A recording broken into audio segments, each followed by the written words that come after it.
Welcome to the Sci-Fi Evolution channel.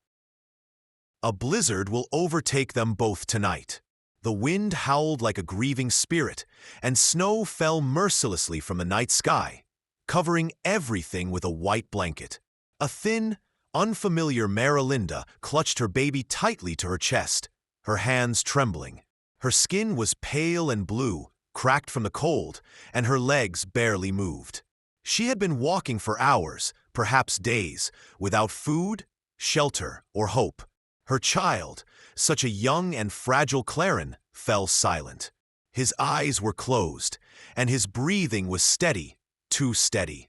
She knelt down in the snow and whispered, "Please don't sleep, stay with me." But the boy didn't move.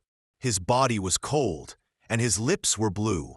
The mother looked up at the white sky and blinked frozen tears. "I'm sorry," she whispered in a trembling voice. I tried," she said. She hugged him to her and began to sing a lullaby, softly and slowly, a song of their people, a song that mothers sang before going to bed. But today was their farewell. She rocked him gently, humming until the boy stopped breathing. "He needs help," Elijah said, pointing at the child. His mother looked at him, her eyes filled with fear and suspicion. Elijah continued, "I'm not here to harm you or your child. I just want to help." The mother hesitated, but the child was shivering from the cold. She finally nodded, and Elijah gently took the baby from her arms. He wrapped her in his jacket and carried her to his house. The mother watched them leave, her heart heavy with gratitude. "The boy is breathing incorrectly," he remarked, looking at the child's motionless body. She let out a low growl, her voice weak. He reached into his jacket and took out a thermal package. He held it up, showing it clearly, then carefully tossed it in her direction. She looked at the small package that was steaming slightly in the snow. She didn't understand the words, but she understood the warmth. She carefully grabbed the package and pressed it to her baby's chest. After a moment, the boy moved and then coughed. Her heart skipped a beat, and she looked at the man with a puzzled expression. "Your boy is still alive," he said, "but he won't be long if you stay here." She remained motionless. "Come with me," he said. "There's a shelter just a few minutes away. It's warm and there's food." She didn't trust him. Why should I? But her baby moved faintly in her arms, and she knew that the blizzard would take them both that night if she didn't act. She stood up slowly, without saying a word, and just nodded once. Elijah turned and started walking. She followed him, clutching the warm bundle to her.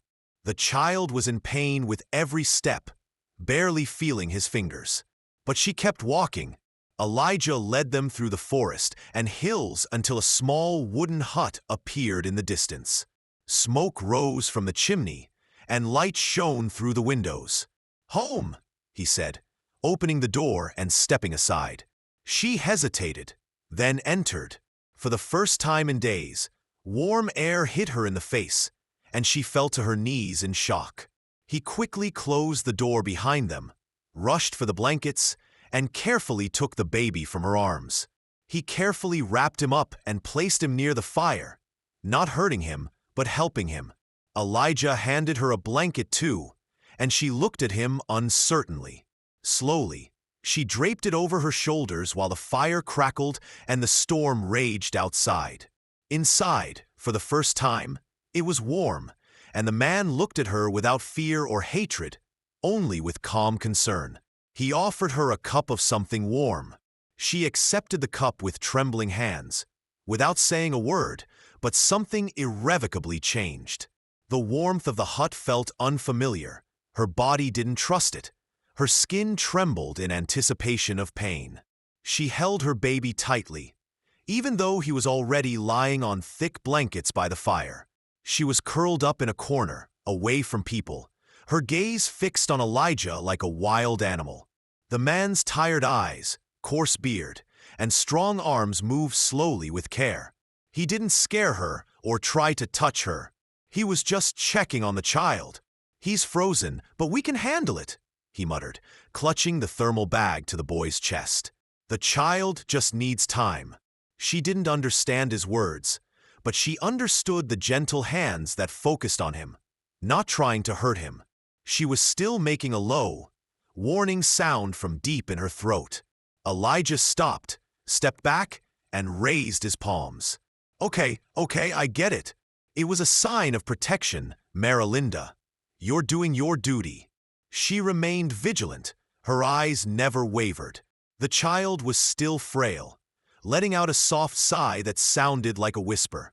Her fingers twitched under the covers, making her mother's heart beat faster. She bent down and gently stroked his cheek, her claws trembling. "My dear, you're still here," she whispered in Callista's dialect. A tear rolled down her face and quickly froze on her cheeks. The man watched in silence as he went to the stove to cook something warm. The small hut was filled with the scent of moonlight heather and broth. A moment later, she also smelled the scent, and her stomach rumbled. She ignored it. He returned with a wooden bowl and carefully placed it on the floor between them. He stepped back, raising his hands. "It's not poisoned, I promise," he said. She looked at the food suspiciously. Steam rose from her, and her mind screamed trap. But her body remembered the hunger, the real, painful, deep hunger that lived in her bones. She slowly crawled forward. Taylor stared at the man as he took the bowl, sniffed it, dipped a claw into it, and tasted the food. His eyes widened, feeling warm and soft. "It's not poisoned." He began to eat quickly, without grace or shame, driven only by survival. The man did not laugh or stare, but smiled slightly, nodding and saying, "Okay." After a few bites, he stopped and whispered something to his child. He brought the spoon to his mouth, but his lips didn't move. He froze, leaning closer, and said, "Breathe, breathe." "Please," said Marilinda, gently shaking him. But he didn't respond. Her eyes widened in fear. She growled and looked at the man, her claws extended. Panic overcame her. Elijah understood. He rushed towards her. She tried to stop him. He pushed her back. She screamed, but he pointed at the boy. "Let me help you," he growled louder. Then he looked at her son, who was still motionless. She lowered her arms. The man knelt down and pulled out a small device from his jacket. A blue light ran across the boy's face and chest. He pressed 2 fingers to the boy's neck. "There is no pulse." No, Elijah whispered, dropping his bag and pulling out a thin metal rod that quickly unfolded into a small oxygen injector. He pressed it against the boy's neck and pressed, causing a soft hissing sound and a pulse of green light, after which the boy twitched and then took a weak, slow breath. His mother let out a joyful cry, and the man exhaled and whispered, "We barely made it." She fell to her knees and hugged her son. She lay on his chest, listening to his heartbeat. It was weak, but it was real. She looked up at Elijah, her gaze filled with something new. It's not trust yet, but it's not hate anymore. The man leaned back, wiping the sweat from his forehead. "You're welcome," he said softly. She was just waiting to return to her planet, where kindness was always a trick. At first they offered food. Then came the warmth, followed by pain. The man was busy with his own business, moving around the hut, doing strange things. Folding old rags and laying out supplies, returning tools to the appropriate boxes. He was whistling softly, a soft melody without melody. The sound confused her. Was he genuinely happy, or was he pretending? She whispered to her child, who was wrapped near the fire, still pale and weak, but alive. She looked around the room. One door and a window, there was no other way out. Her claws scratched her wrist, reminding her of the old injury from the collar. She clenched her jaw. If this man tied her up, she would make him bleed.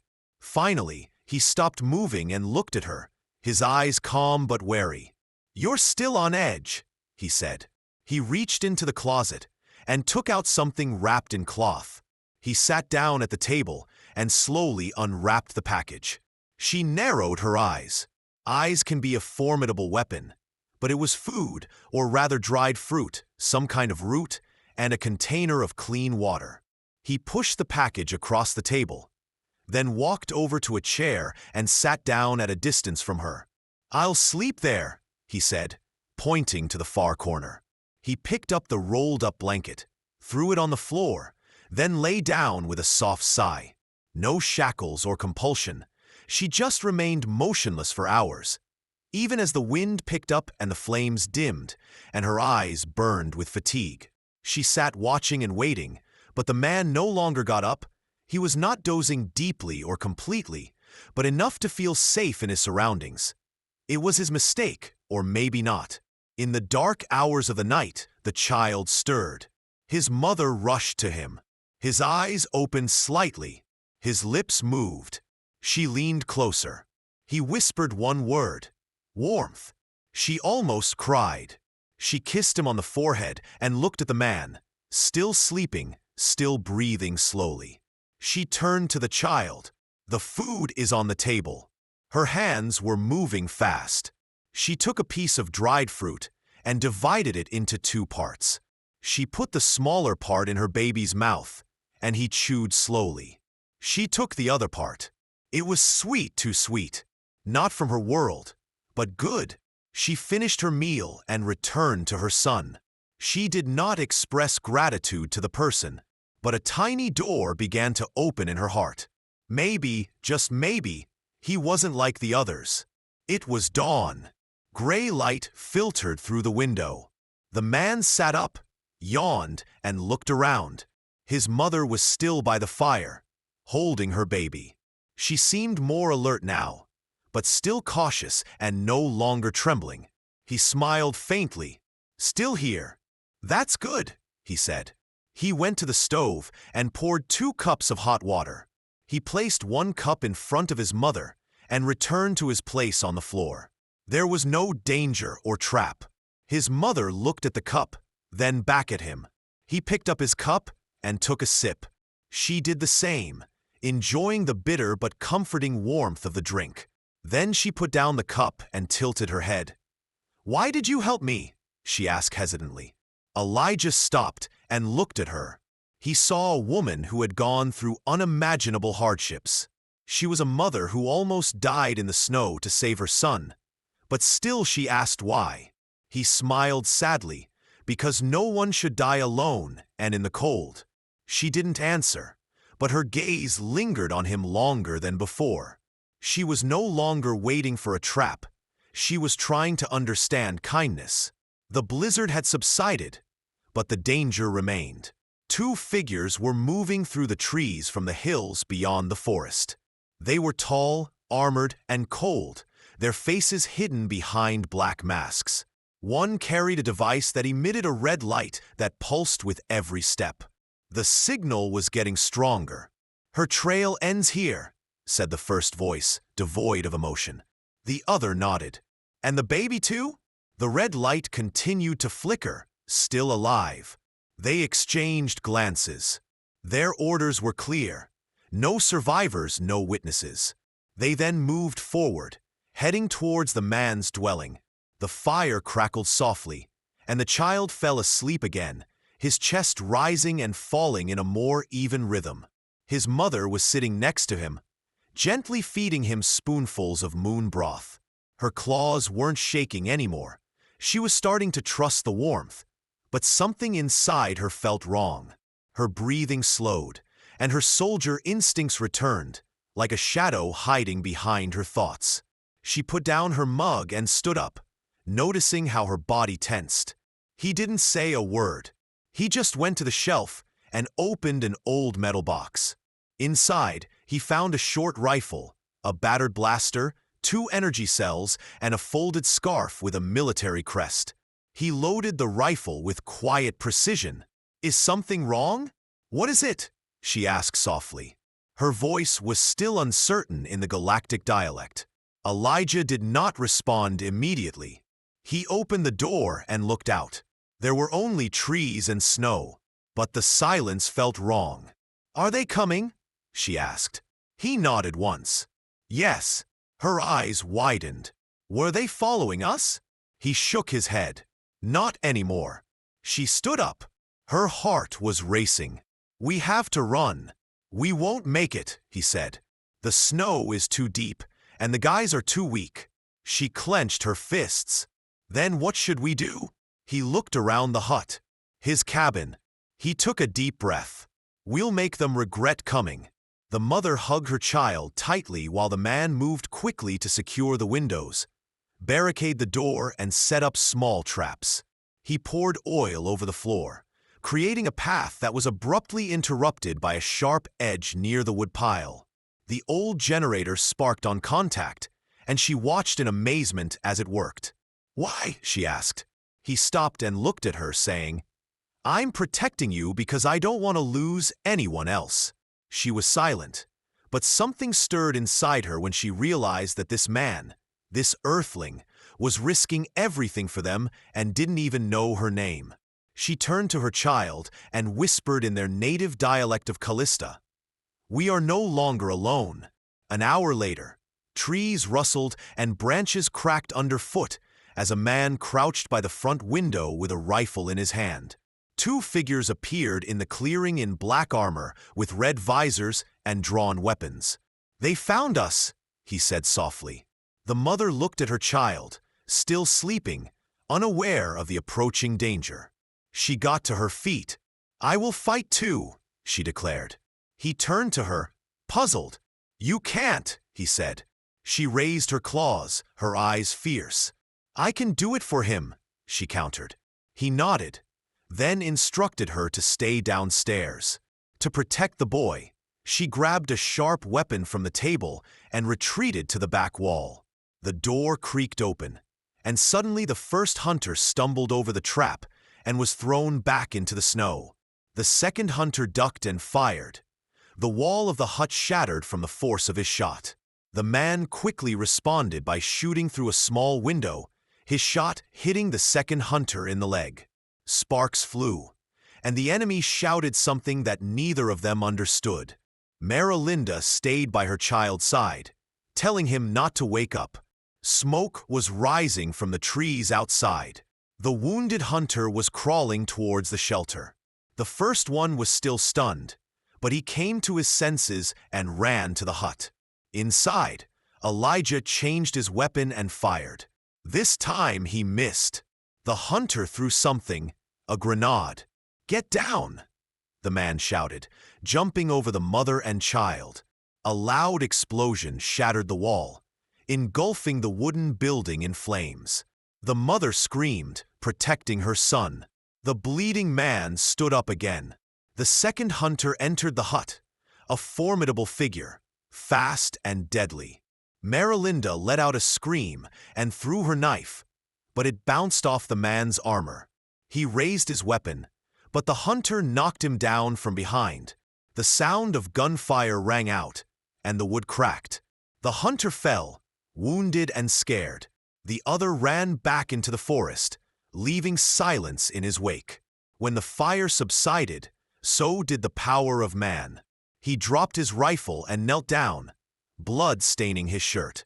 His mother ran up to him and put her hands on his shoulders. "You're hurt," she said.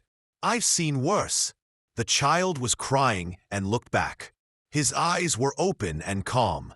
He survived again thanks to the earthlings. The mother knelt down next to the man and touched his forehead. "Thank you," she whispered. "That's what I mean this time." Smoke hung in the air inside the half-burned house. The man bandaged his injured arm with a cloth. His bleeding had stopped, but his face was still pale. He hasn't slept since the attack. Marilinda was sitting next to him, looking after the baby. Claren was in her arms, slowly consuming the soft food, but his mother's thoughts were far from at peace. Her gaze was fixed on the broken walls, the broken window, and the blood-stained snow outside. This place was no longer a safe haven, and this man had already done too much. She gently placed the baby on the fur-covered bed, then moved towards the door. Elijah looked up. "Where are you going?" He didn't answer. She slowly opened the door, her hand still shaking. But he stopped her. "Stop," he said. "What are you doing?" she asked, turning her face away. But she didn't stop. He stood up despite the pain and blocked her path again. "I won't let you go," he said in a loud voice. "Who are they? What do they want?" she whispered. He narrowed his eyes and looked at her, his voice trembling. Elijah came over, his jaw tense. "If you leave, you'll all die," he stated. "Do you think they'll stop chasing you as soon as you leave?" She shook her head. "Maybe yes, maybe no, but I won't bring you any more deaths." His words were soft but full of fear as he spoke to the woman at the door. She didn't move. "I understand that it's not easy to trust you," he said, "but I made a decision." He pointed at the sleeping child inside. "I didn't save him to see him freeze in there again." She blinked, and her throat tightened. "I know how to fight, hide, and build a new home," he continued. "But not without you," she whispered. "Why is that?" "I'm not like you," he said, pointing at her chest. "But he's like that." She looked at her son, so young and innocent, alive because of this man. "Stop running," the woman said. "So if you leave, so be it, but I'll take my son with me." Her eyes widened. "No," he nodded slowly. And then her legs gave out, and she sank into the snow. She was exhausted, so exhausted from running, from fear, and from constantly scanning shadows. A tear rolled down her cheek. She looked at him. "I do not know how to stop running." He sat down next to her and said softly, "Then let's study together." They've been working all morning.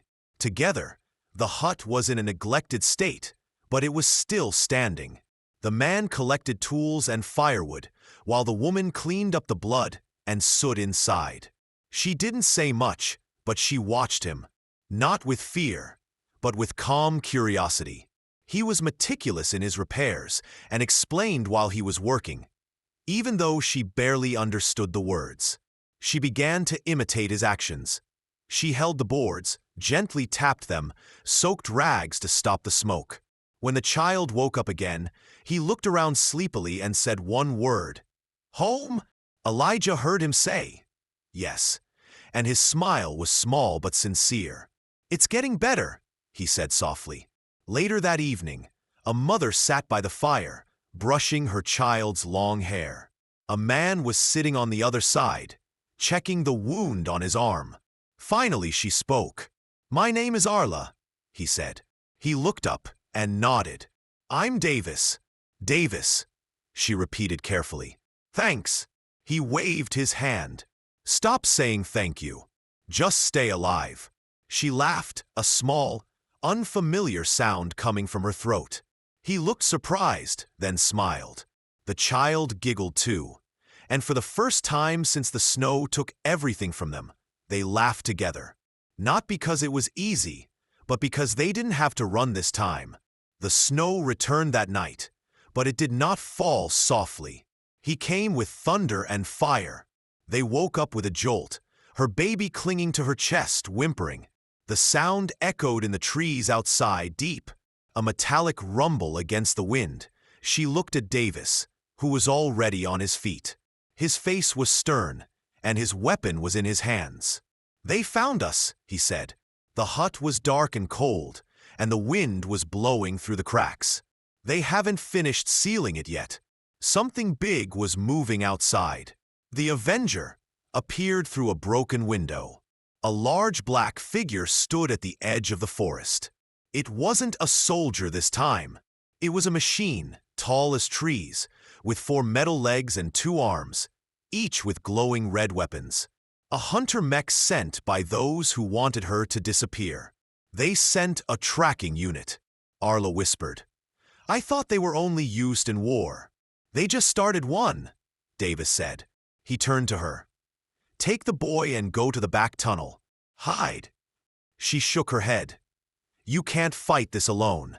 He squeezed his smile. "Look how I am." The mech moved forward, scanning with red beams. Arla ran with her son through a secret trapdoor that Davis had built under the floorboards. She didn't want to leave, but she knew it was the only way out. But she needed to trust him now, and Davis wasn't going to die quietly. He grabbed his last 2 charges from the shelf, homemade explosives that were barely stable. He attached one to a steel dart and loaded it into the launcher.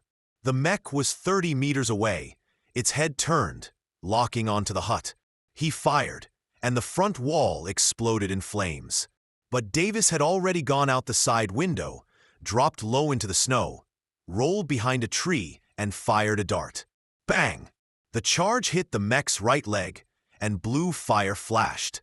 The mech stumbled, and Davis ran, shooting again, this time in the eye, almost hitting. The mech roared, its speakers screeching in a language that was neither human nor alien. He swiped at it and missed. Davis jumped over a stone ridge, panting. He was bleeding again. His shoulder had opened from the explosion, but his eyes remained sharp. The mech rushed towards him, and that was exactly what he wanted. He led him through the forest where he had laid the traps a few hours earlier. The first was a simple tripwire, but Davis connected it to a hidden fuel tank. The mech stepped on it, and boom, the flames lit up the trees, turning the snow orange. Metal flew, and Arla watched from behind the rocks, holding her baby. She saw the fire and smoke and screamed, her heart pounding. Is he dead? Did he fall? She wanted to run to him, but she had a child, so she had to stay.